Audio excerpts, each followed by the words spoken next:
Todos entraron ahí. Creo.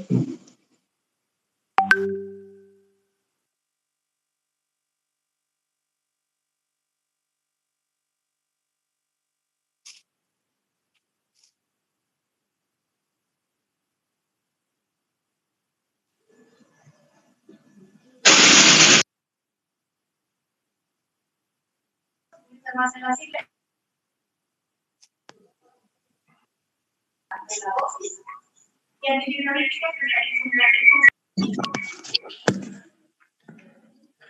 Pero ¿por qué no se?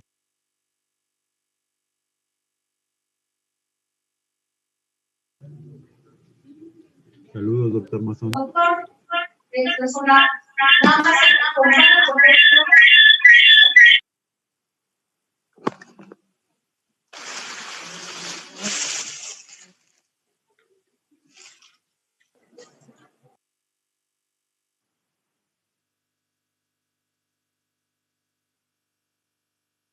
muy elevado, un sistema muy elevado.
Extrañas.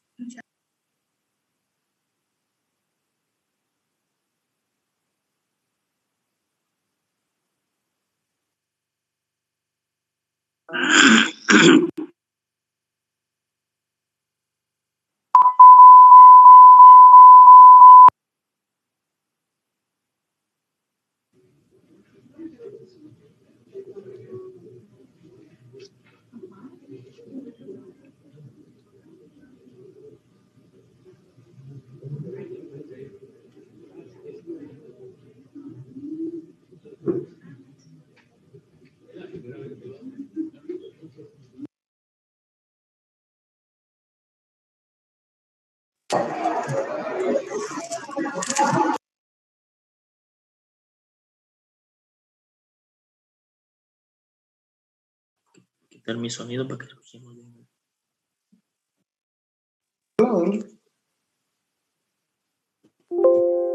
Agarra, pues, maldita cosa.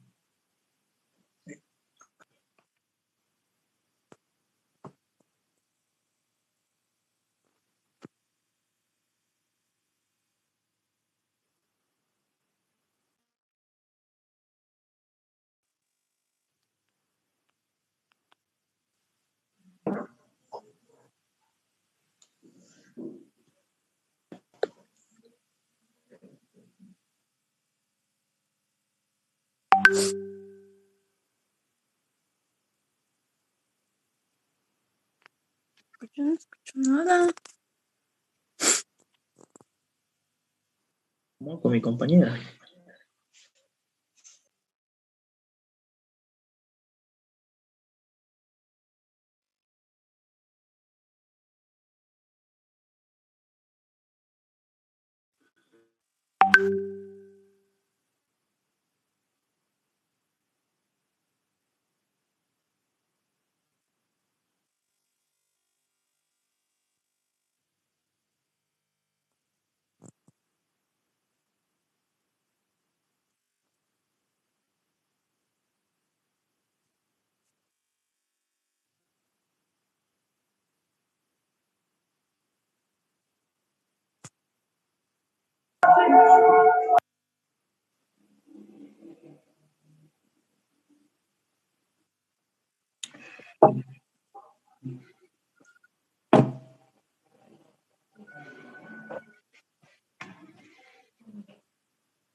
Si yo le aprieto, ellos van a escuchar lo que yo hago.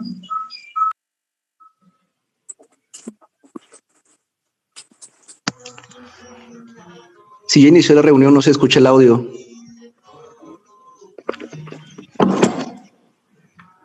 Escuchar. Pues creo que no he iniciado, compañeros.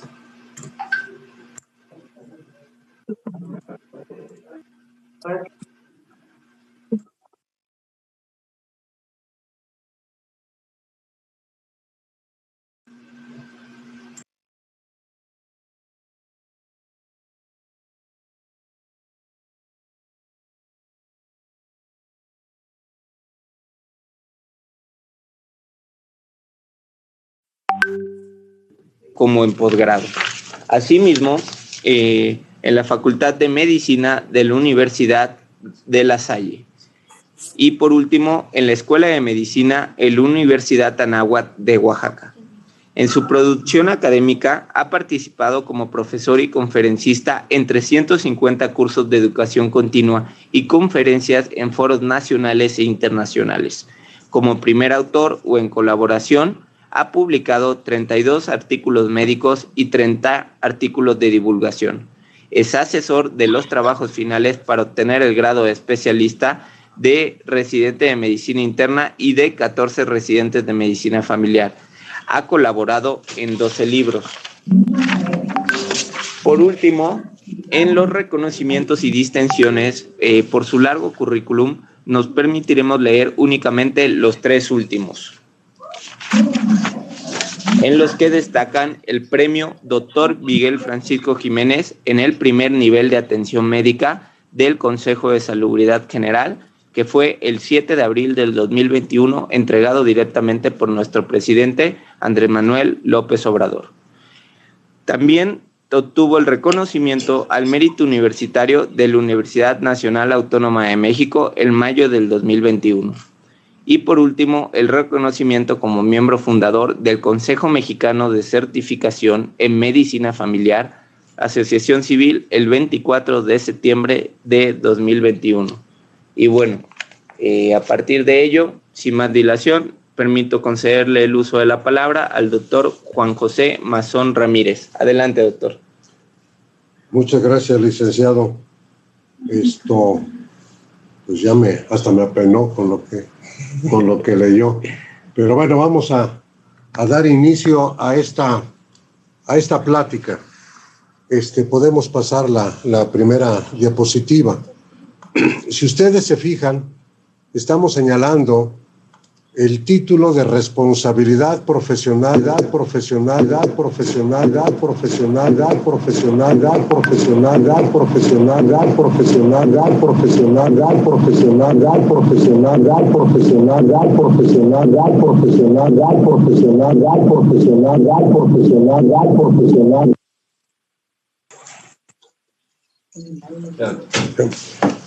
Como les decía, el título es Responsabilidad Profesional del Personal de Salud. Quiero aclarar en primer lugar, pues que no soy abogado, soy médico y que he tenido la oportunidad de ver muchas situaciones en las que mis residentes o compañeros médicos se han visto en una situación de responsabilidad profesional. Y me voy a referir básicamente, para poner como ejemplo, voy a referirme básicamente a los médicos. Pero que quede bien claro que todo lo que se va a decir se puede aplicar perfectamente bien a cualquier elemento del personal de salud. Entonces, iniciamos. La siguiente, por favor.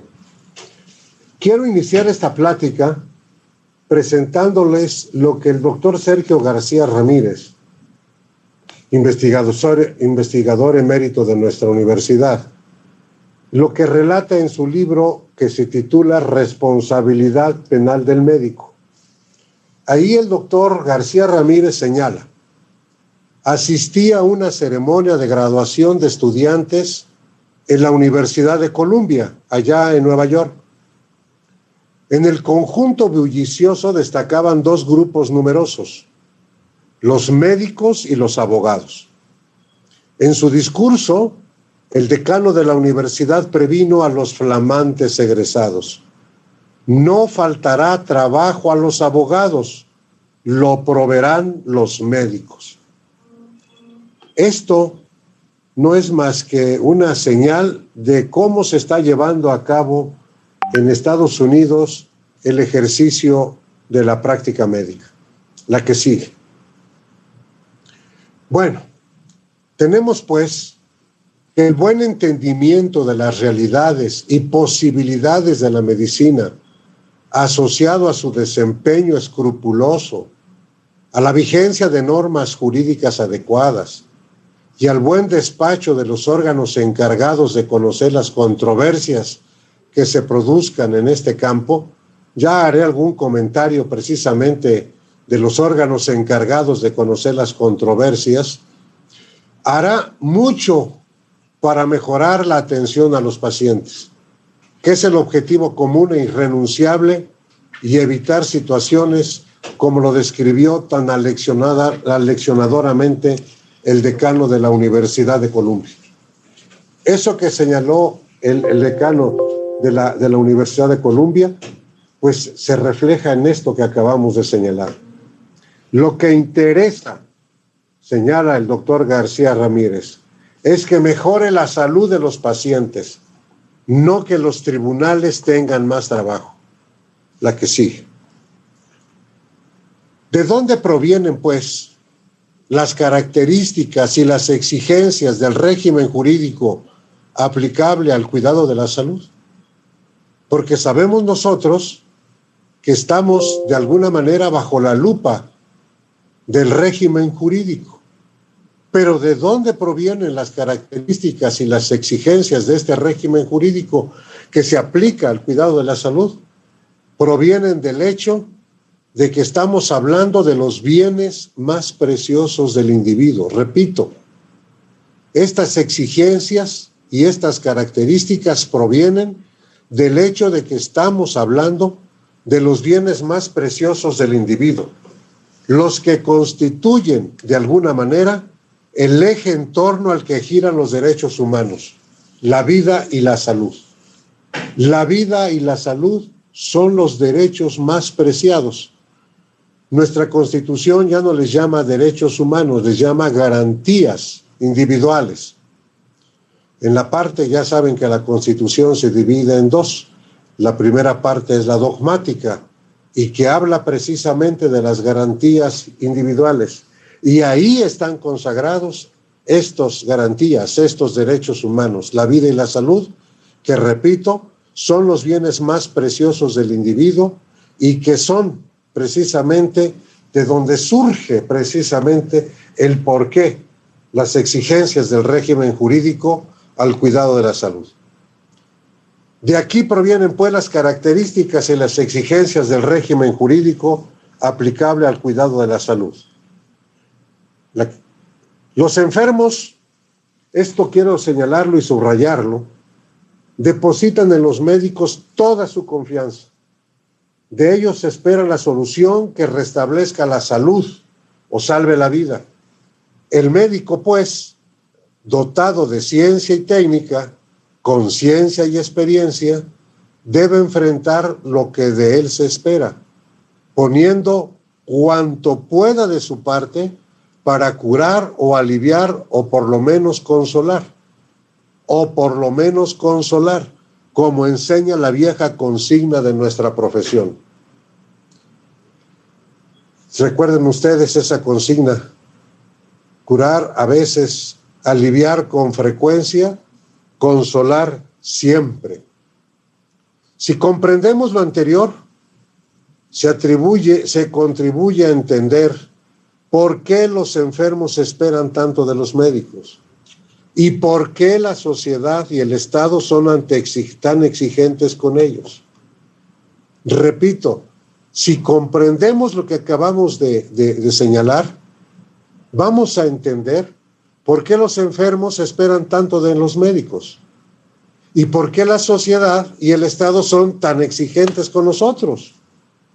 Es que se hallan los médicos y el personal de salud al cuidado de los bienes más preciados, la vida y la salud, la que sigue.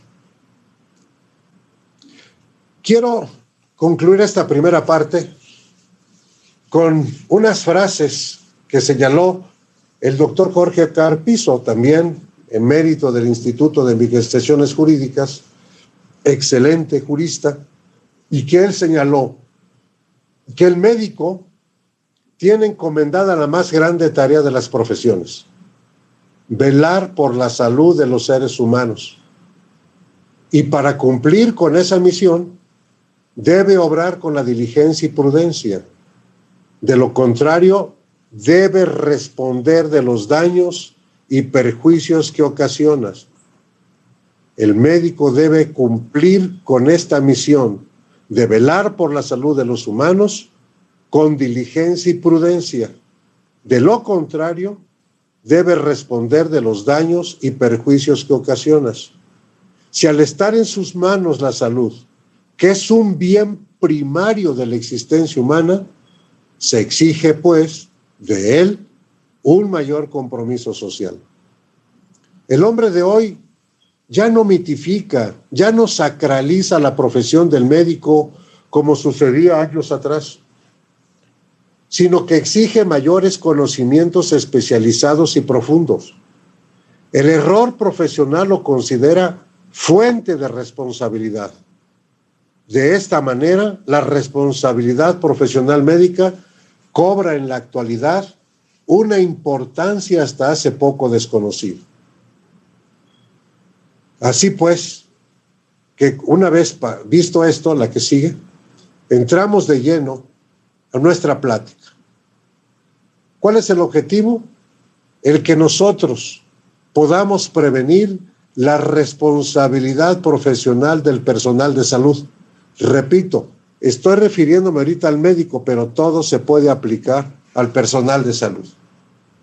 Esta responsabilidad profesional, como vamos a ver más adelante, se divide básicamente, que es lo que vamos a ver, en responsabilidad civil y responsabilidad penal. Debemos de evitar el que nosotros tengamos, por un lado, miedo. No. Si nosotros establecemos bien lo que aquí vamos a señalar, o sea, cuáles son los elementos que nos llevan a una responsabilidad civil, ya sea a una responsabilidad profesional, ya sea civil o penal, y si los evitamos, no tenemos por qué vivir en el miedo, como me lo han dicho algunos. ¿Qué es el ejercicio profesional? Esto es la definición que da la ley de profesiones, como la señalamos de una manera simple. Es en realidad la ley reglamentaria del artículo 5º constitucional relativo al ejercicio de las profesiones en el Distrito Federal. No le han cambiado todavía en la actualización a Ciudad de México, pero que tiene acción tanto local como federal. Esta definición es: el ejercicio profesional es la realización habitual a título oneroso o gratuito, es decir, que se cobra o no, de todo acto o la prestación de cualquier servicio propio de cada profesión, aunque solo se trate de simple consulta o la ostentación del carácter del profesionista por medio de tarjetas, anuncios, placas, insignias o de cualquier otro modo. Esto es lo que señala la ley sobre lo que es el ejercicio profesional. Lo que hacemos a título gratuito o oneroso como un servicio propio de cada profesión. Aquí no estoy hablando de la profesión médica. Esto aplica al médico, al abogado, al arquitecto, al ingeniero, a la trabajadora social, a la enfermera, a todos. Esto es para todos. Y quiero señalar, antes de pasar a la siguiente diapositiva, que fíjense ustedes cómo la ley dice que con la simple ostentación del carácter profesionista por medio de tarjetas, el hecho de hacer una tarjeta y digo que soy médico, pues ya estoy en este artículo de la ley de profesiones. La que sigue. Ahora bien, una vez visto qué es la responsabilidad profesional, veamos primero qué es la responsabilidad para ir entendiendo lo que es la responsabilidad médica.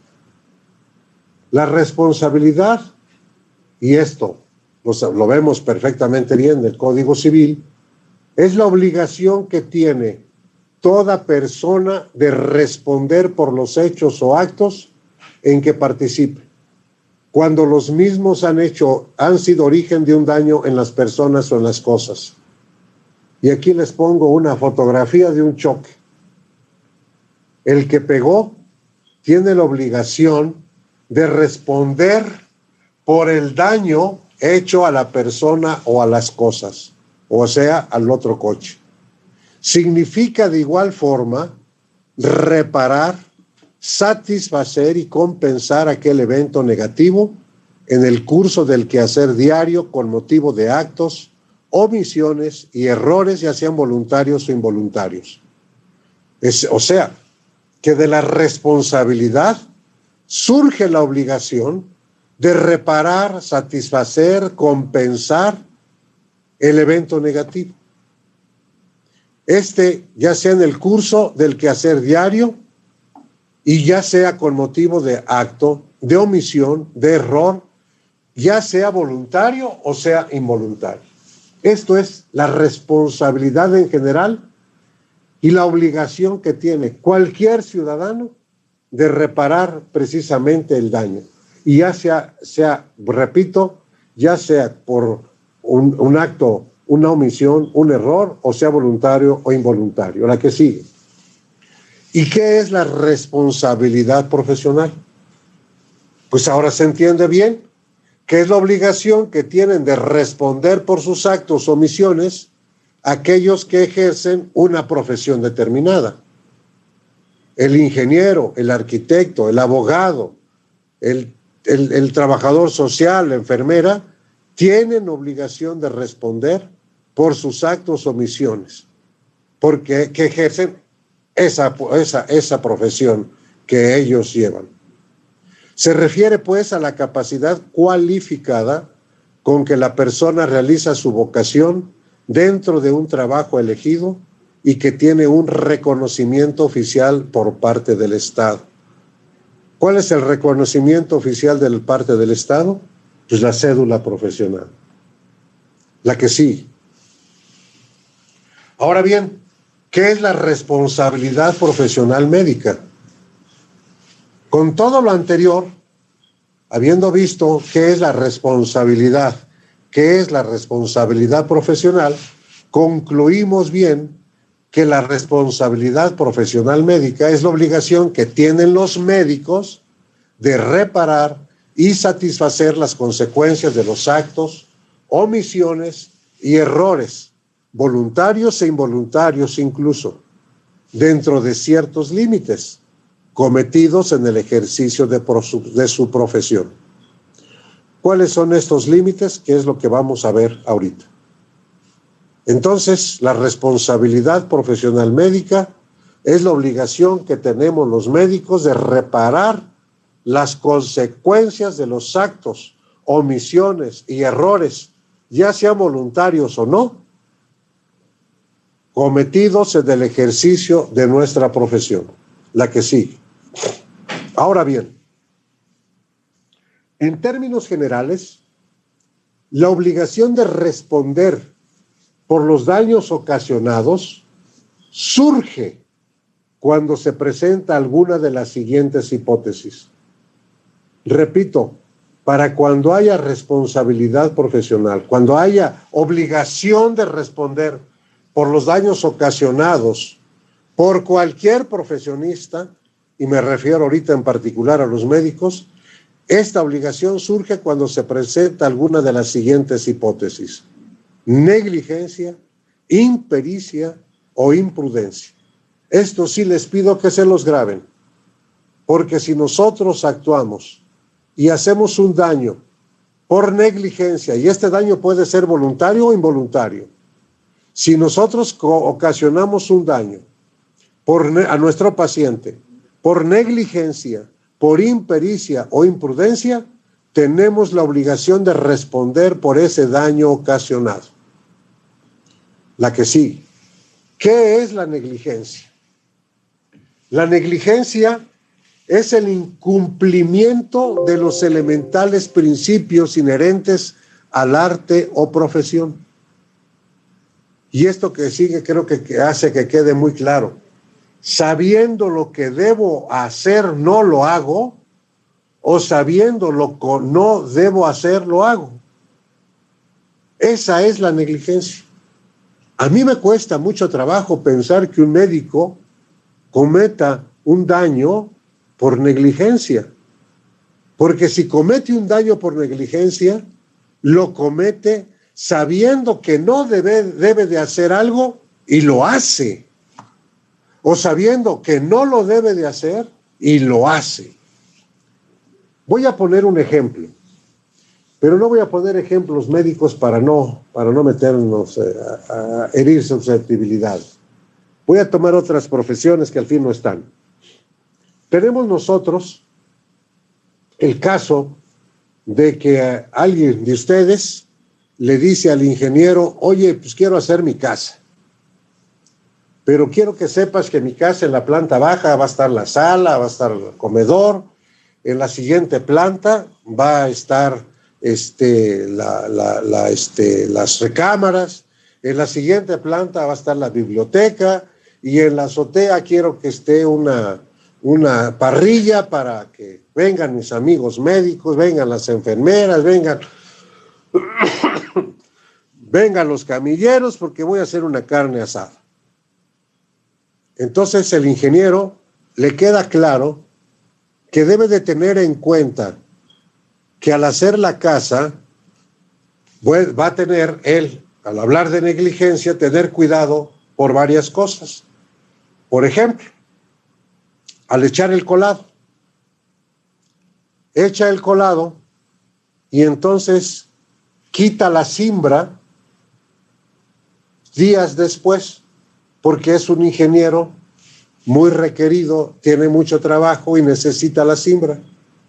Sabiendo que no puede quitar la cimbra 2 semanas antes de que antes de 2 semanas de que se echó el colado, lo hace. Y al quitar la cimbra, ¿qué va a pasar? Se va a pandear el techo, se va a cuartear el techo, y eso fue negligencia, porque él es ingeniero. Él sabe que no tiene que quitar la cimbra y la quitó.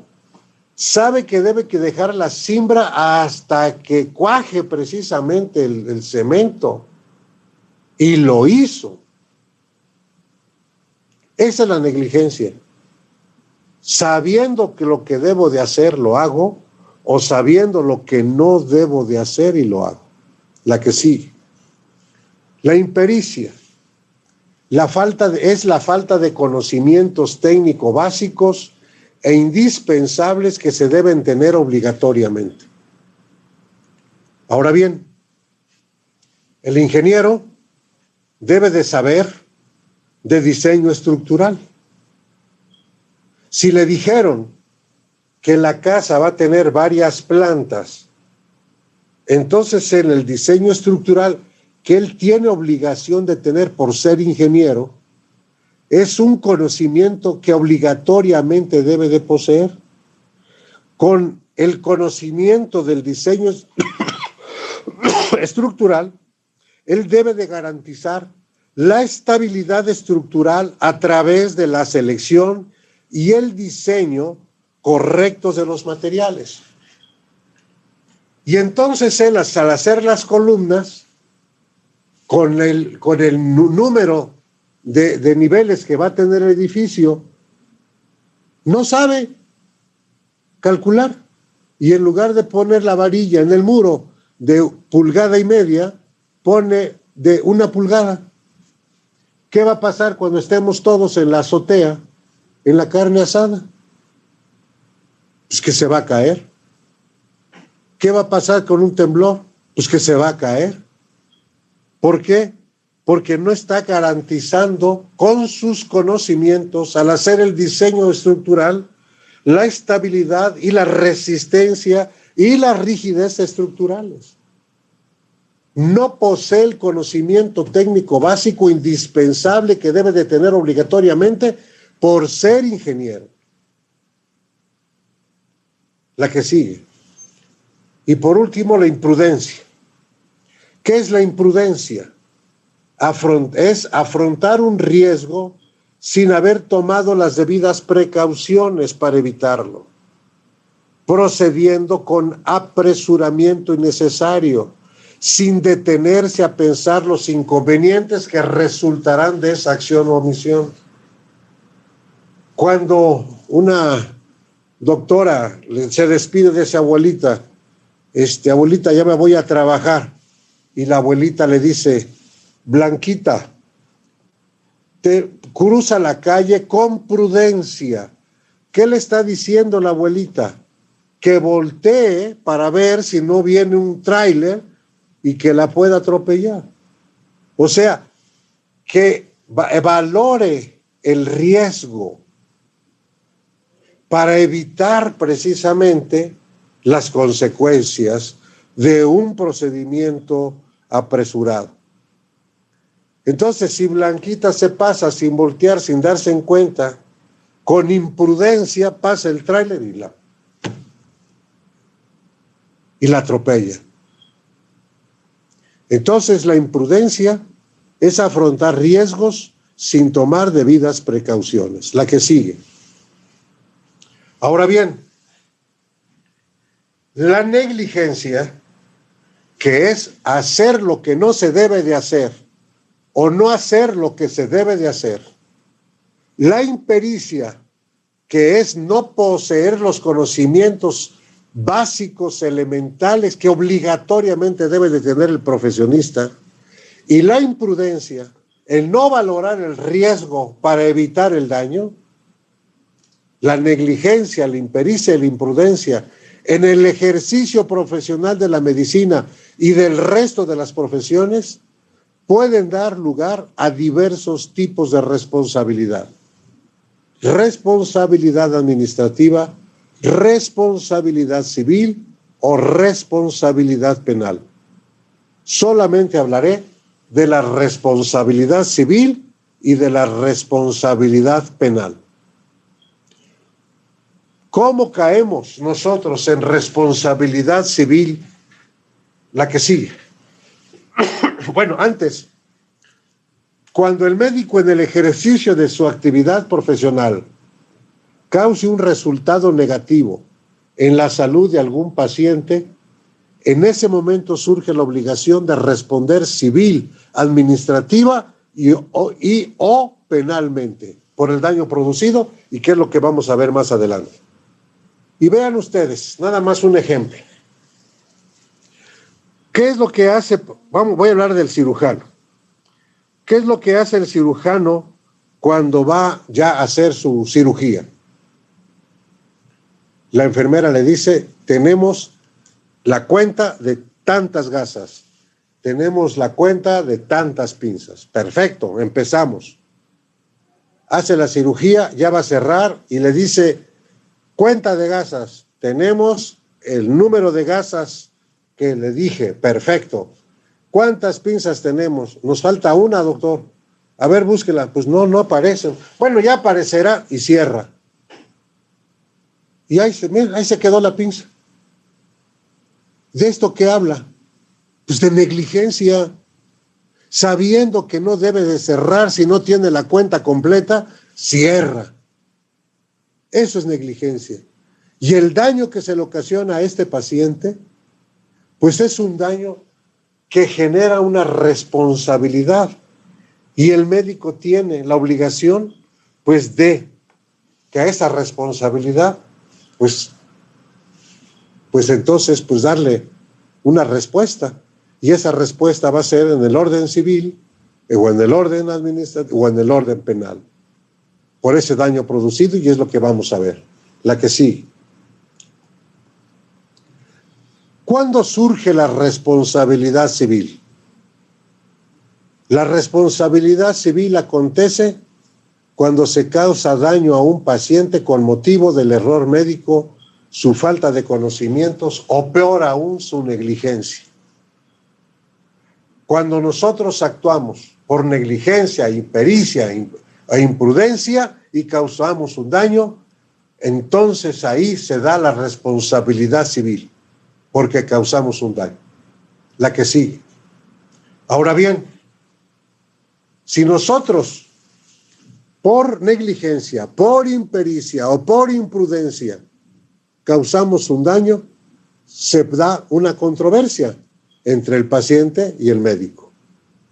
Y las controversias suscitadas por una presunta responsabilidad civil médica pueden dirimirse de las siguientes formas. En primer lugar, por la vía jurisdiccional. Y en este caso, la autoridad competente es generalmente un juez civil de primera instancia, que resolverá la controversia atendiendo a la legislación civil de cada entidad federativa a la que pertenezca. Normalmente el demandante exige el pago de los daños y perjuicios ocasionados por la atención médica. Es común, es normal que el daño ocasionado a un paciente, cuando se demanda al médico, se demanda exigiendo el pago de los daños y perjuicios. Por lo general es económico la reserción del daño. En segundo lugar, la amigable composición, por razón de los procedimientos de conciliación y arbitraje llevados a cabo ante la Comisión Nacional de Arbitraje Médico, la CONAMED. A mí me tocó ver antes de que existiera la CONAMED fue iniciativa del doctor Juan Ramón de la Fuente. Antes de que existiera la CONAMED, si alguien acusaban, a mí me tocó ver, pues a mí me tocó vivirlo, que uno de mis residentes de patología hizo una autopsia a un niño y lo acusaron los familiares de tráfico de órganos y no hubo nada de por medio. Inmediatamente llegó la policía judicial y se lo llevó. Ahora tenemos la CONAMED, que si bien sus resoluciones no son vinculatorias, pero actualmente ya los juzgados cada vez más le piden precisamente a la CONAMED el arbitraje para decidir si hubo daño o no hubo daño y el tipo de daño. Entonces, ¿la conciliación qué es? Cuando se presenta el demandante en la CONAMED, le hablan al demandado, se platican y pueden llegar a la conciliación. Fíjense ustedes que es bien común, es bien frecuente que en la conciliación se acabe todo, porque el médico ahí le explica al paciente lo que hizo. Y de veras, me consta que el paciente le dice al médico: doctor, si usted me lo hubiera dicho antes, no estuviéramos aquí. ¿Qué fue lo que falló? La comunicación, la relación médico-paciente. La comunicación, la relación médico-paciente son piedras angulares en nuestra práctica médica. Muchos de los pacientes en la conciliación desisten de su queja, porque en la CONAMED son quejas, desisten de su queja, porque ya que el médico le dijo: es que mire, pues, señor, lo que yo hicimos por esto y de esto, y le demuestra, el paciente le ha dicho: me consta, doctor, si me lo hubiera dicho antes, no estaríamos así, aquí. ¿Qué es lo que está fallando ahí? La relación médico-paciente. La relación médico-paciente evitaría muchísimas cosas. La relación médico-paciente es ver al paciente, saludarlo, palparlo, explorarlo, explicarle, mirarlo, levantar la vista del escritorio, tratar al paciente como nos gustaría ser tratados. Y el arbitraje, cuando no se llega a la conciliación, entonces se llama a un grupo de médicos que son, si es un cirujano, llaman a cirujanos. Si es un internista, llaman internistas. Cirujanos, internistas, que están en el ejercicio de la profesión y que están actualizados y que van a revisar el caso y que van a decidir ellos, van al arbitraje, darle la razón al médico o al paciente. Y si el juzgado toma la resolución del arbitraje, que el resultado del arbitraje en la CONAMED no es vinculatorio, pero si lo toma el juez, sí será vinculatorio. La que sigue. Entramos ahora al ámbito de la responsabilidad penal. Antes de esto, ¿quedó claro? Cuando nosotros, en el ejercicio de nuestra profesión, causamos un daño por negligencia, por impericia o por imprudencia, repito, por negligencia, por impericia, por imprudencia, ahí surge la obligación de reparar el daño. Y ahí caemos en el ámbito civil. ¿Cuándo puede caer alguien en el ámbito penal? Porque cuando hablamos ya de ámbito penal, de responsabilidad profesional, ya, y que hablamos de penal, responsabilidad penal, ya estamos hablando de delito. El delito es el acto u omisión que sancionan las leyes penales. Los delitos referentes al ejercicio profesional de la medicina se encuentran establecidos en los códigos penales de la República. Ahora ya hay un Código Penal Federal. En la Ley General de Salud, así como en diversos ordenamientos referentes al ejercicio profesional. ¿Como cuáles? Pues las normas oficiales mexicanas. Para que caigamos para que la responsabilidad sea penal, sea considerado delito, lo que hayamos hecho, el daño que hayamos hecho, debe de estar establecido en la ley, debe de estar escrito. Si no está plasmado en la ley, ya sea el Código Penal, ya sea la Ley General de Salud, ya sea la Ley de Profesiones, ya sea las normas oficiales mexicanas, si está plasmado es delito, si no está plasmado es civil. Entonces, pues quien cae en responsabilidad penal, comete delito, es porque infringió la ley, lo que está diciendo. Me voy a ver bien rudo en mi ejemplo. La ley dice no matarás y mato. Eso ya es un delito. Porque está establecido, porque está señalado en la ley. La que sigue. La responsabilidad, pues, surge cuando una persona en contravención a las normas que describen las conductas delictivas, es decir, cuando una persona en contravención en lo que establece, lo que describe, lo que señala la ley como conductas delictivas, comete en forma dolosa o culposa alguno de los ilícitos previstos en dichos ordenamientos. La que sigue.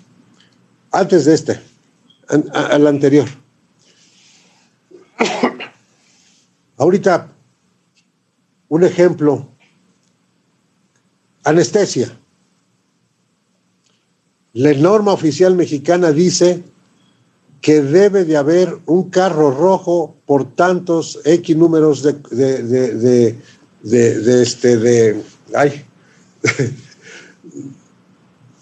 ¿dónde se opera? Quirófanos. Se me fue el nombre de quirófano. De quirófanos. Si el anestesiólogo se ve en un problema al aplicar la anestesia y no hay carro rojo, la ley, la norma dice que debe de haber y que debe de haber por tal número de carros rojos. Entonces está establecido. Ahí está señalado.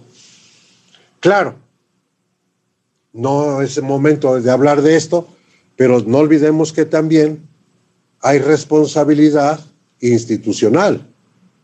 También habrá responsabilidad de los hospitales. Pero bueno, eso sería motivo de otra plática, la que sigue. Las acciones o omisiones delictuosas solamente pueden realizarse dolosa o culposamente.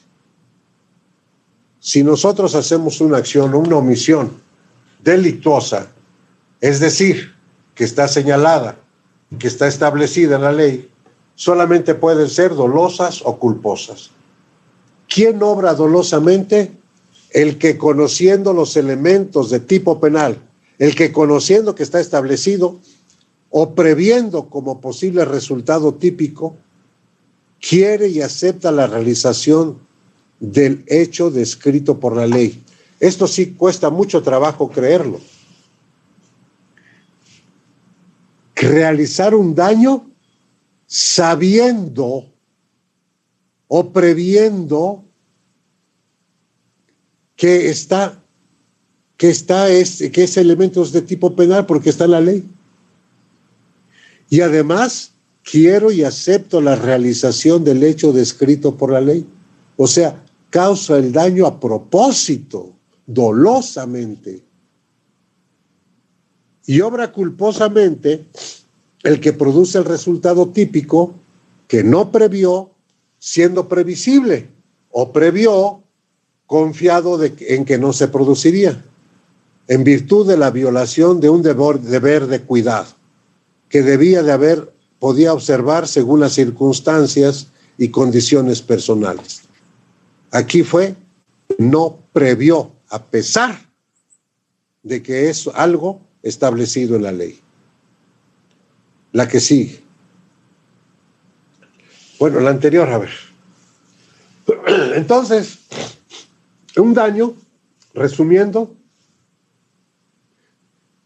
si se da por negligencia, impericia o imprudencia, surge la obligación de reparar el daño. Si por negligencia, impericia o imprudencia se ocasiona un daño y ese daño está tipificado en la ley, entonces estamos hablando de responsabilidad penal. Quiero hacer una aclaración. Lo que pretendo con esta plática es de que tengamos en cuenta y evitemos la responsabilidad profesional, evitando la negligencia, evitando la impericia e evitando la imprudencia. No me voy a referir al proceso jurídico, ese ya es otra situación. Lo que trato, no voy a decir ya el que cayó qué va a hacer cuando va a juicio, ante el juez o ante el Ministerio Público, no. Esto es evitar caer en responsabilidad penal. Por eso insisto en que debemos de evitar la negligencia, la impericia, la imprudencia. La negligencia, ¿cómo la vamos a evitar? ¿Cómo evito yo que un médico haga lo que debe de hacer y no haga lo que no debe, y que no haga lo que no debe de hacer? Pues ahí tiene mucho que ver de los principios, los valores de cada quien. ¿Cómo hago que alguien sea prudente? Pues ahí también ya tiene que ver con la condición de esa persona. Lo que voy a recalcar mucho va a ser la impericia, porque la negligencia cuesta trabajo. Creer que alguien haga lo que no deba de hacer. Y también tenemos que tener cuidado para valorar, pues el riesgo. La que sigue. Un paciente, ¿qué mecanismos de defensa del derecho a la salud tiene en nuestro país? ¿Qué puede hacer un paciente para reclamar por el daño que se le ocasionó? Pues las controversias que se susciten entre los usuarios y los prestadores del servicio médico, ya sea público o privado, esto atañe a ambos, público o privado. La ley no hace distinciones. Pueden solucionarse a través de las siguientes instancias. El ofendido puede ir a la Comisión Nacional de Derechos Humanos, puede ir a la Comisión Nacional de Arbitraje Médico, puede ir ante la autoridad jurisdiccional, el Ministerio Público, los juzgados o los tribunales. En el caso de la Comisión de Derechos Humanos ya se va poco, porque hubo un convenio entre la Comisión de Derechos Humanos y la CONAMED, y la Comisión de Derechos Humanos le pasa a la CONAMED los casos, porque tiene la capacidad de llevar a cabo sus funciones, la conciliación y el arbitraje. Esto no quiere decir que no se pueda ir, se puede ir, por supuesto, pero la instancia la instancia en primer lugar va a ser ahora la CONAMED, y en segundo lugar, bueno, también, no digo en segundo, sino también la autoridad jurisdiccional, la que sigue. ¿Y el médico? ¿Y el médico está desarmado? ¿El médico está indefenso? ¿El médico tiene algún instrumento que le ayude a un excelente ejercicio de la medicina y que también le ayude a prevenir el error médico, la mala práctica y la responsabilidad profesional? Claro, básicamente son dos instrumentos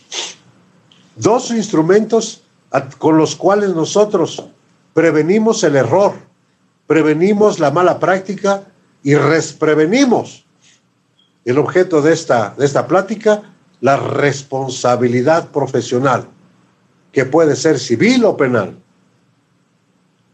En primer lugar, el expediente clínico. Esa es un arma invaluable. Y la otra, la educación médica continua y la capacitación. La educación médica continua y la capacitación es nuestra mejor arma para evitar la impericia, para tener los conocimientos básicos, los conocimientos que obligatoriamente debemos de poseer por ser médicos, por ser enfermeras, por ser técnicos, por ser laboratoristas, por ser cualquier elemento del sistema de salud. La que sigue. Bueno,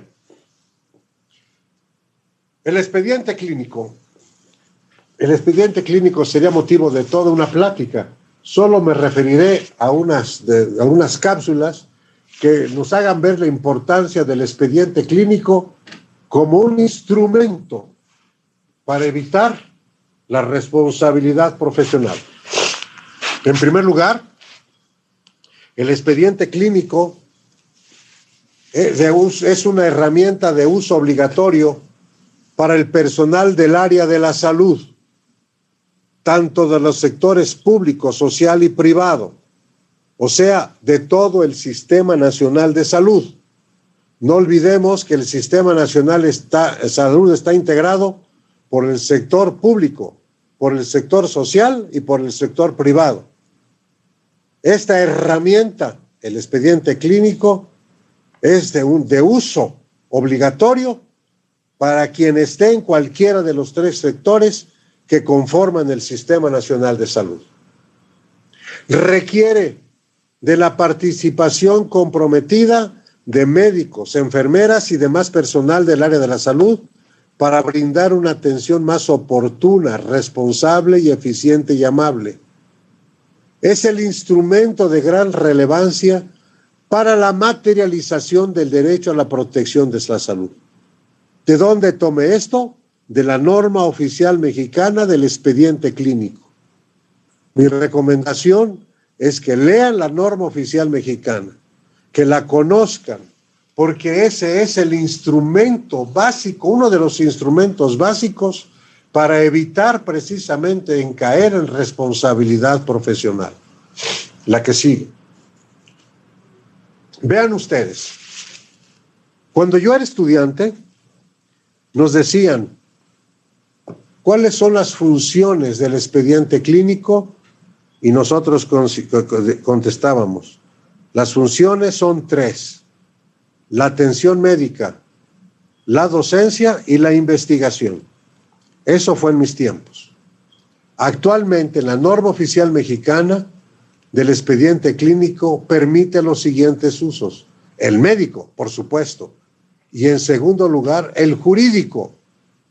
Yo no puse el orden, lo tomé de la norma oficial. En segundo lugar, tiene un uso jurídico. De ahí que cuando nosotros somos llevados a una controversia civil, ¿cuál es nuestra defensa? El expediente clínico. Es una arma valiosísima que muchas veces las traemos bajo el brazo y ni cuenta nos damos el valor que tiene el expediente clínico. Si yo soy acusado de algo, ¿y cuál va a ser lo que va a pedir el juez? Pues el expediente. Y si en el expediente está señalado un procedimiento y no está justificado, y peor, que ni siquiera esté señalado el procedimiento, que ni siquiera esté señalado el procedimiento. Entonces, en el expediente debemos de señalar, debemos ahí de escribir precisamente todo lo que la norma oficial mexicana establece que debe de contener el expediente clínico, porque en eso se va a basar el juez para tomar una decisión, en el expediente, en la norma oficial y en el expediente clínico, para ver si está cumpliendo. Si un médico causó un daño y no hay nada en el expediente clínico, pues ¿qué espera? ¿Qué espera? La que sigue. El segundo instrumento básico para evitar el error médico, la mala práctica y la responsabilidad profesional es la educación médica continua y la capacitación para evitar la impericia. El ingeniero que estaba construyendo la casa con varias plantas no supo calcular, no supo garantizar la estabilidad, la resistencia y la rigidez de las estructuras. ¿Por qué?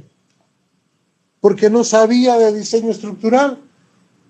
Y al no saber, no supo qué tipo de cuántas pulgadas debería de meter la varilla. Y en lugar de meter la varilla que iba a darle la garantía de la estabilidad de la estructura, le mete una varilla de 1 pulgada, de media pulgada. ¿Por qué? Porque no tenía el conocimiento. Y eso ocasionó un daño. Pero no solamente el daño del inmueble, pudo haber ocasionado también la muerte de las personas que ahí habitaban. Y el médico, con su impericia, puede cometer muchos daños. La educación médica continua y la capacitación son esenciales para evitar la impericia, para evitar el error, para evitar la mala práctica y para evitar la responsabilidad profesional. La que sigue. Miren ustedes, voy a poner algunos ejemplos. Un piloto obligatoriamente debe de conocer, de saber, de poseer el conocimiento que lo va a llevar a hacer un buen pilotaje. Debe de dominar de manera segura y eficiente la operación de las aeronaves en vuelo, las comunicaciones, las gestiones de datos en vuelo y los sistemas e instrumentos de vuelo. Debe comprender y aplicar los conceptos y principios de la física que intervienen en la dinámica del vuelo. Comprender los fenómenos atmosféricos y sus efectos sobre las aeronaves. Por lo tanto, debe de saber de matemáticas, de física, de meteorología, de cartografía, de navegación. ¿Se subirían ustedes a un avión sabiendo que el piloto no tiene la menor bendita idea de la física y la meteorología para comprender el fenómeno atmosférico y qué efecto va a tener sobre el avión en el que vamos? Y que no lo va a poder mantener estable porque no sabe los efectos, no sabe los de los fenómenos atmosféricos, porque no sabe emplear los conocimientos de la física, la meteorología, la navegación. ¿Se subirían? Pues no. ¿Qué requerimos? Un piloto capacitado, actualizado, que sepa de matemáticas, de física, de meteorología, de cartografía, para evitar la impericia y se caiga el avión en el que vamos. La capacitación es importantísima, porque el piloto puede decir, bueno, lo que pasa es de que yo aprendí a pilotear en una avioneta de 2 hélices y ahora me dan un jet. Bueno, el piloto que se aprendió a pilotear en una avioneta de 2 hélices, que tal vez ustedes no conocieron, yo sí conocí, y allá en mi estado, pues para ir a la montaña, a la sierra, eso es lo que usábamos. Entonces, yo aprendí en una avioneta de 2 hélices. Pero, ¿qué pasó? Que tuvo que haber tenido educación continua y capacitación para actualmente estar pudiendo manejar un jet. Vean la importancia, pues, de la educación continua y la capacitación para evitar la impericia que lleve a que el avión se desbarranque ante el primer fenómeno atmosférico. La que sigue. Otro ejemplo. Un ingeniero civil obligatoriamente debe de saber de construcción, dirigir, administrar, supervisar obras bajo previa planeación, estudios de costos, presupuestos, de estructuras, análisis y diseño de edificaciones, tomando en cuenta el material, acero, concreto, rocas, plásticos. Tiene que saber de mecánica de suelos. Tiene que saber que el que hizo ahí la Torre Mayor, tiene que saber que ahí era un lago. Tiene que saber que en la época precortesiana eso era un lago. Por lo tanto, los cimientos deben de estar, la cimentación debe de estar bien hecha, considerando estudios de la mecánica de suelos para que los cimientos realmente soporten esa torre. Tiene que saber de hidráulica, tiene que evaluar los fenómenos del ciclo hidrológico. ¿Comprarían ustedes, se subirían ustedes aquí a la torre, comprarían un departamento, cuando saben que el ingeniero no tenía la menor idea de mecánica de suelos? Y no supo, pues, que los siglos fueron acumulando, pues, no necesariamente, una tierra firme.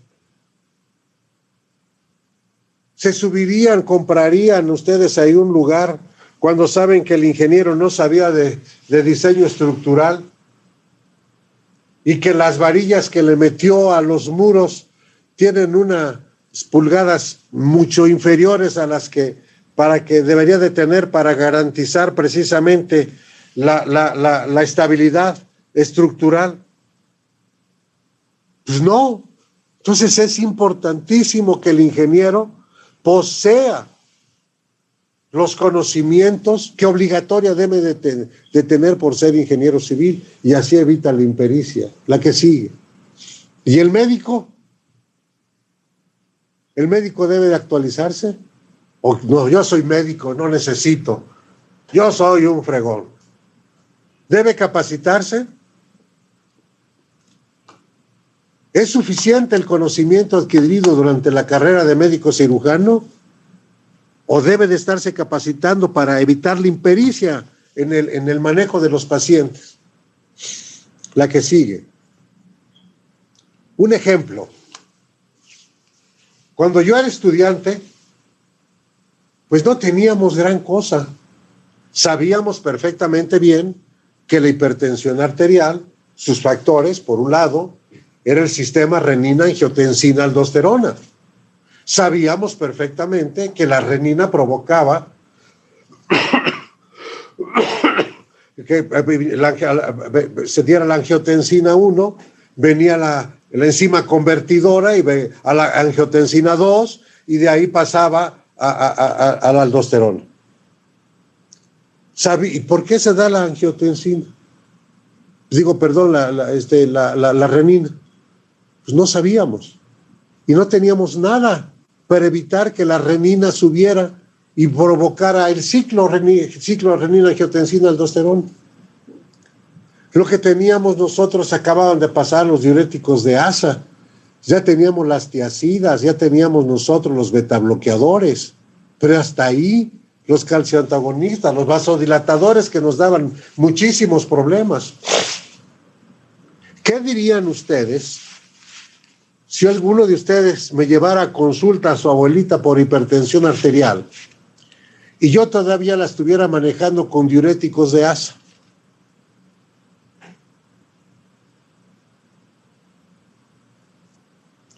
Y que yo dijera, es que así me enseñaron en la escuela cuando yo estudié.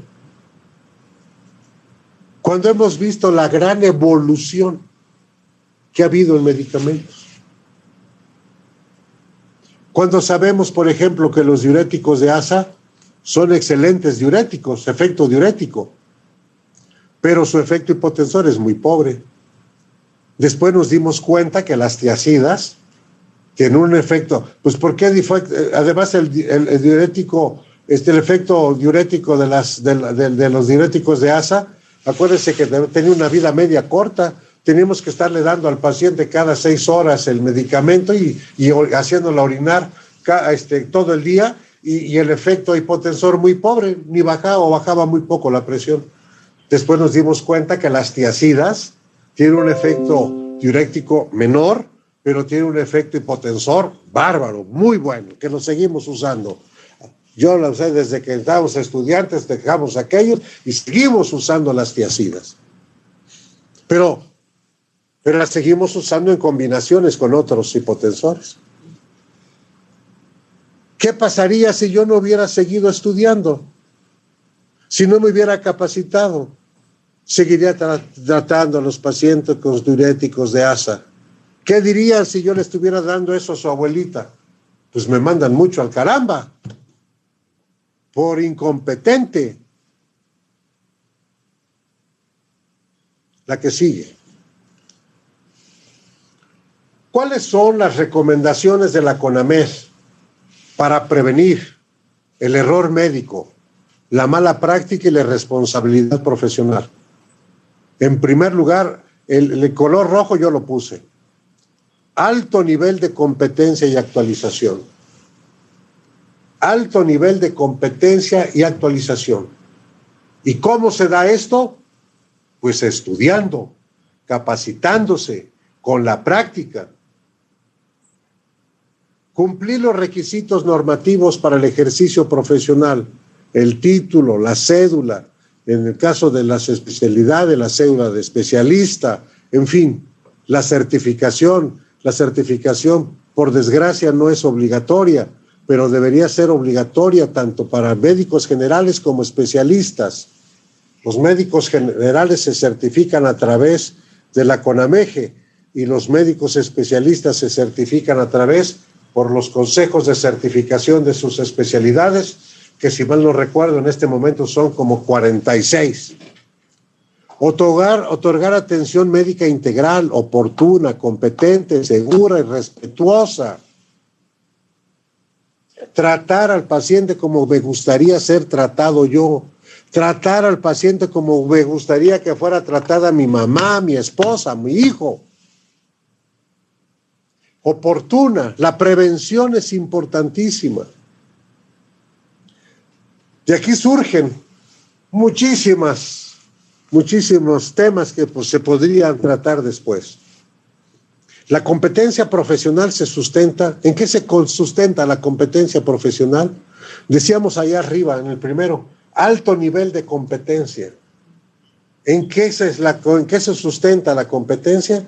En conocimientos vigentes, y volvemos a lo mismo, en la actualización, en la capacitación, en las habilidades y experiencias, en una buena práctica para la solución de los problemas. También debemos reconocer limitaciones. No somos médicos, no somos Superman.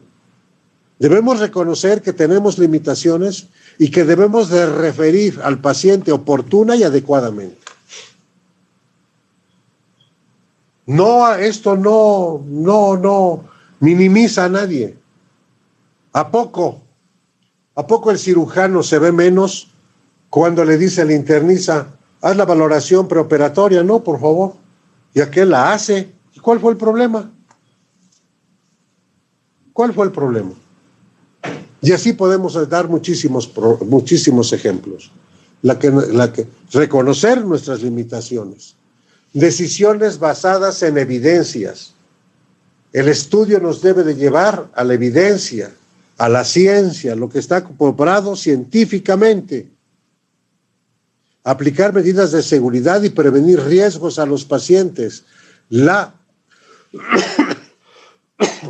La prudencia, no actuar con imprudencia, saber valorar los riesgos, aplicar las guías de práctica clínica, es decir, aplicar las guías, eso es lo que dice el CONAMED, pero yo le agregaría las normas oficiales mexicanas.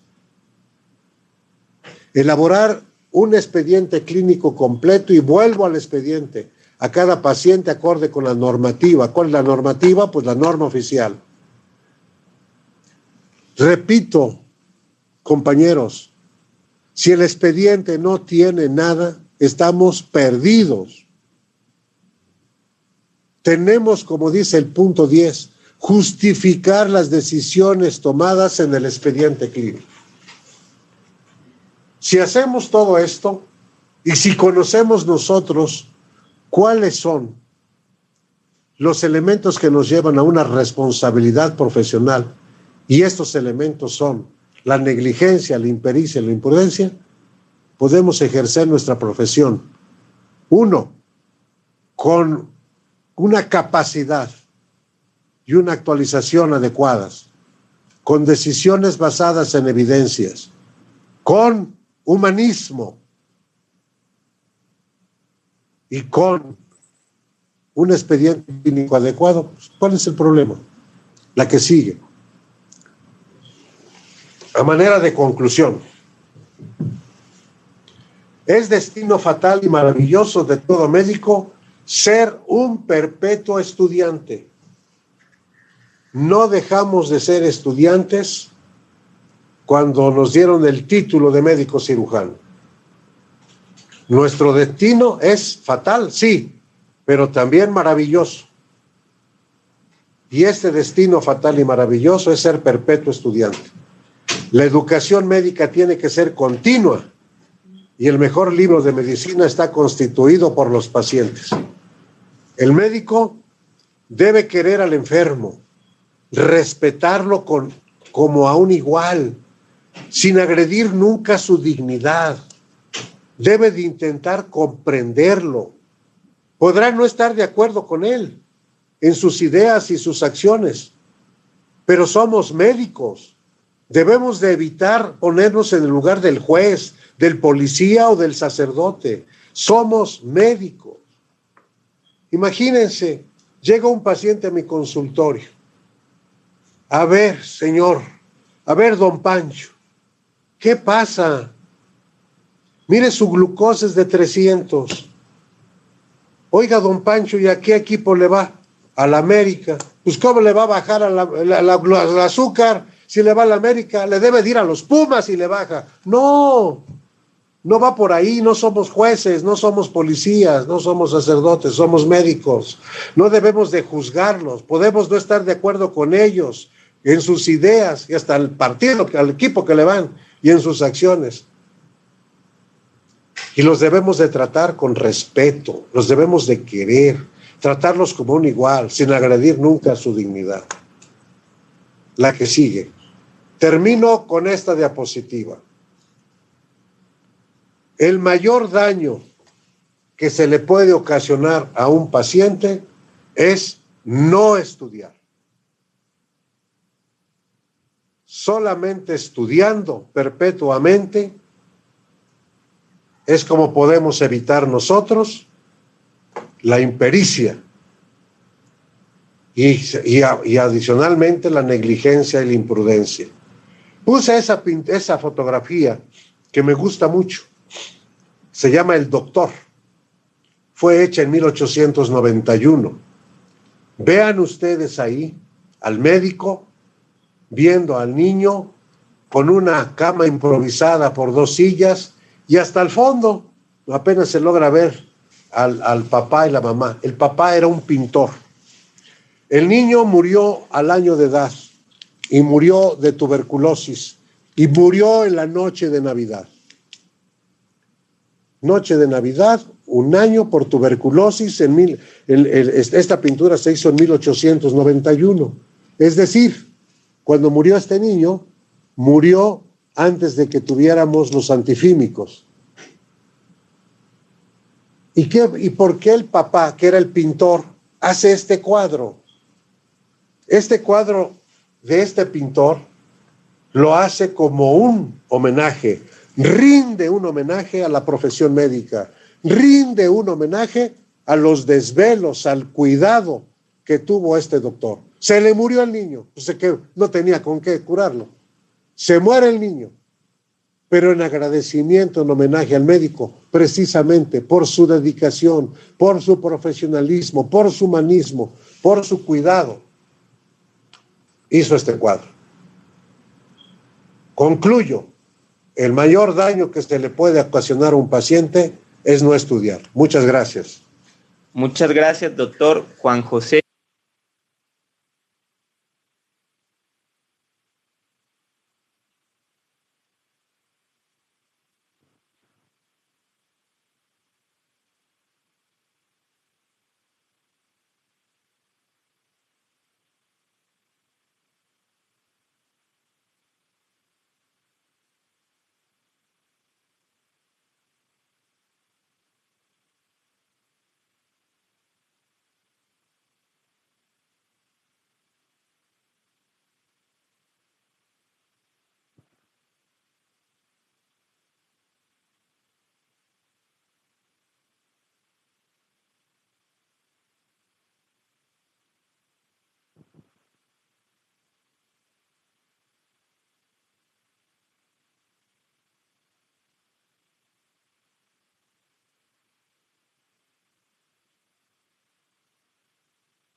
Listo.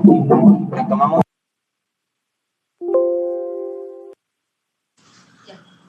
Perfecto. Bueno, retomando lo que acabamos de decir, hubo un problema técnico con el audio.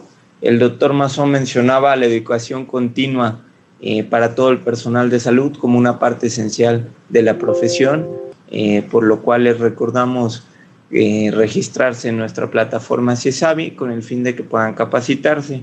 Las recomendaciones que realizamos como introductorias podrían ser 3 cursos: introducción a la atención primaria a la salud, como segundo el trato digno en los servicios de salud, y tercero guía de intervención MHGAP en salud mental. Se comparte el link y procedemos con la sección de preguntas y respuestas. Los verifico en el chat, por favor.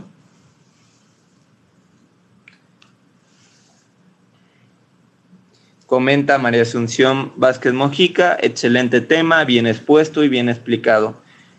El doctor Isaac Jaciel, fiscal quinto: muchas gracias por la ponencia.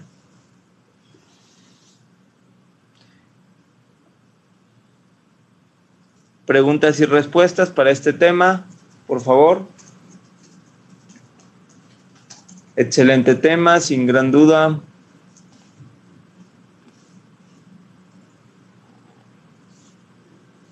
Bueno, si no tenemos alguna pregunta específica que esclarecer, les agradecemos a todos su participación y por supuesto a nuestro excelente ponencia, el doctor Juan José Mazón Ramírez, coordinador nacional de atención a la salud del Instituto de Salud para el Bienestar.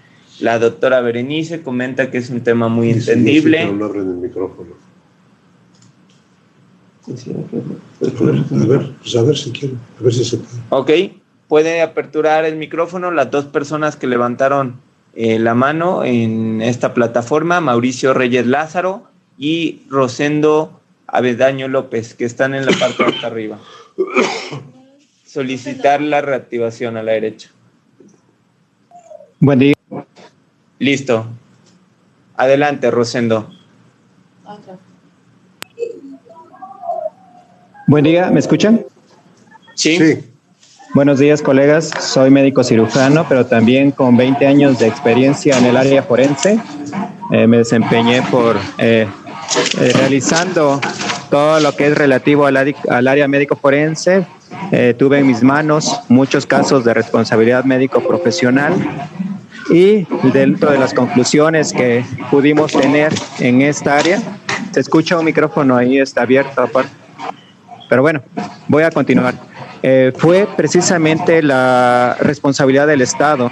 Si bien existe una responsabilidad del médico, del personal médico, se llame enfermera o quien atienda a un paciente, dentro de esta carrera que se tuvo de la privatización de la salud por casi 40 años desde la entrada de este sistema neoliberal, precisamente se fue desmantelando el sistema de salud, lo cual hizo que entrara en una profunda precariedad el sistema de salud, dejando al personal médico entre la espada y la pared, entre la carencia y entre el paciente, que por supuesto exige una atención humana, por supuesto. Sin embargo, dentro de los resultados que tuvimos en estos procedimientos de responsabilidad médico profesional, tuvimos más del 70% de casos en los que se tenía una responsabilidad por parte del Estado. ¿Y a qué me refiero? Falta de recurso o de personal humano, falta de material, de recursos materiales que hacían que también la atención médica fuera demeritoria. Entonces, si no fomentamos un pensamiento crítico y solamente nos abocamos a un pensamiento emocional, pues estaríamos dejando de lado esta parte. ¿Cómo se ha desmantelado este sistema? Precisamente, ya lo comentaba usted al inicio, profesor, maestro, médico, comentaba usted que no hay miedo. Sin embargo, le comento lo siguiente. Conviene a un personal médico, a un personal de enfermería, trabajar frente a un paciente que lo ve como un probable demandante de la atención, un demandante en acción penal. Entonces, esta situación entra en un profundo miedo al personal médico, consciente o de manera inconsciente, lo que hace que disminuya esa atención y se deshumanice poco a poco esa atención médica. Sea un médico que se despreocupe de asuntos que vayan más allá solamente de una atención médico-paciente, que se deshumanice, que pierda esa sensibilidad ante precisamente lo que sucedía, esta profunda privatización del área médica. Somos el área médica la más legislada como nunca, y usted comentaba la acreditación y la certificación. Estudios del mismo Instituto Nacional de Salud Nacional dice que la acreditación, la certificación médica no ha redundado en mejoras en la atención médica. Entonces, la acreditación y la certificación es otra forma más de mantener legislado al médico y preocuparse ante situaciones. Sí vive ante un profundo miedo el médico y difícilmente se puede dar esta atención humana que hoy exige, por supuesto, los pacientes. Es cuanto y agradecido por el espacio. Contestó, digamos. Tiene razón en el sentido de que se tiene que fortalecer desde el punto de vista de la ley la responsabilidad institucional. Esto, como les comentaba cuando al inicio, que esto ya desde la época del doctor Carpizo era uno de los grandes defensores, que se viera también la responsabilidad institucional. Y eso pues hay que seguir luchando para que nuestras leyes lo contemplen adecuadamente. Por otro lado, pues sí, el problema de cuando yo dije a veces se actúa con miedo, pero pues la intención de esto es el conocimiento, abatir el miedo. Si nosotros sabemos que si evitamos la negligencia, la impericia, la imprudencia, pues no vamos a caer de ninguna manera en responsabilidad profesional. Esa es la intención, prevenir. Pero para prevenir tenemos que quedarnos bien claro qué es la negligencia, primero saber de ello, que existe la negligencia y la impericia y la imprudencia como elementos que nos llevan a responsabilidad profesional. Por otro lado, saber exactamente en qué caso se da y cómo se da, que fue el objetivo de la plática. Y por otro, sí, tiene razón, hay quienes actúan con miedo porque en sus instituciones a veces no tienen con qué trabajar y se ven en riesgo de que el paciente pues no reciba el cuidado adecuado y tengamos efectos negativos.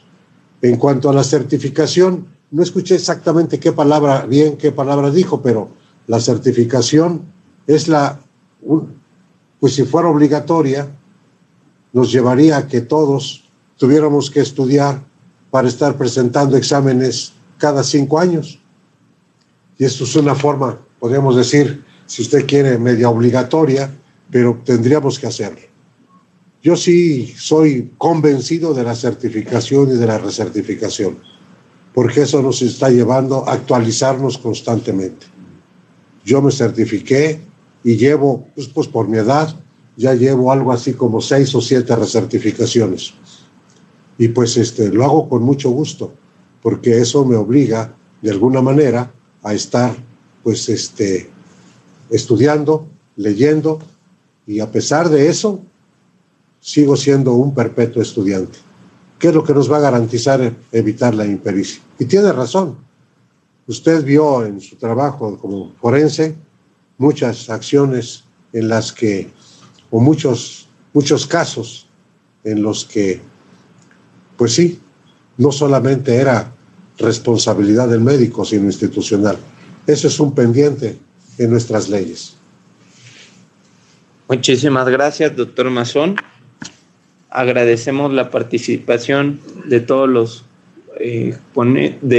participantes de aquí presentes a través de las 3 plataformas, y les recordamos que a través de la plataforma CIESAVI se va a poder acceder a este curso de manera permanente en el link que les pasamos en la caja de comentarios. Sin más dilación, reitero el agradecimiento a nuestro Coordinador Nacional de Atención a la Salud, el doctor, y concedo el uso de la voz al maestro Héctor González, director de la Coordinación de Recursos Humanos y Regularización de Personal, para la clausura de este evento. Bien, muchas gracias, Ernesto. Muchas gracias, doctor. Agradecido con la participación que tuviste el día de hoy aquí con todas y todos los participantes. Y bueno, obviamente esperando que toda esta charla, toda esta ponencia y que el doctor haya compartido el conocimiento y toda su experiencia a través de esta plataforma, pues haya sido de provecho para todas, todos y cada uno de los que aquí estuvieron presentes y también los que nos han seguido a través de las redes sociales por Facebook Live. Pues de esta manera damos por clausurado este evento, agradeciendo nuevamente a la participación de todos ustedes. Y bueno, estamos aquí ya en la caja de comentarios poniendo los formularios para que concluyan sus registros, quienes les faltan no lo han hecho, y pues estaremos entonces en algunos otros eventos haciendo la invitación para que también puedan estar presentes. Vamos a estar manejando también y creando eventos para todas y todos ustedes, además de que pues les va a llegar su constancia de participación en este ejercicio que acabamos de hacer, que ha tenido bien el doctor Juan José Mazón compartirnos de acuerdo a todas sus experiencias. Muchísimas gracias, y siendo básicamente a la 1:40 de la tarde del día 23 de noviembre, damos por clausurado este taller o esta charla. Gracias. Muchas gracias a todos.